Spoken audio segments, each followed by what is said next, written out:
السنوسي منذ بداية عهدها أن تبني أسسا سليمة لأداء المهنة، الأمر الذي شجع صناع القرار على التواصل مع شعوبهم من خلال هذا الصرح الإعلامي. الملك إدريس السنوسي ملك ليبيا وجه من الBBC في عام 51 رسالة مهمة إلى شعبه: يسرنا أن نعلن للأمة الليبية الكريمة أنه نتيجة لجهادها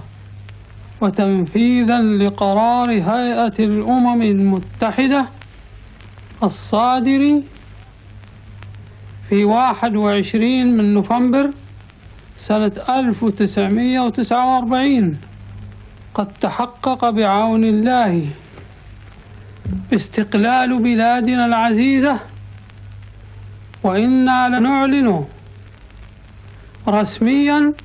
أن ليبيا منذ اليوم أصبحت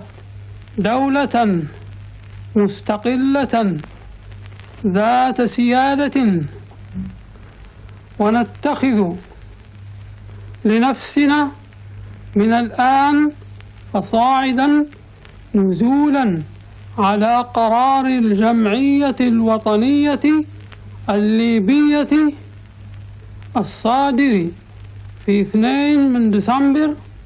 سنة 1950 لقب صاحب الجلالة ملك المملكة الليبية المتحدة. صوت الملك إدريس السنوسي، تسجيل يعود إلى عام 51. شعبية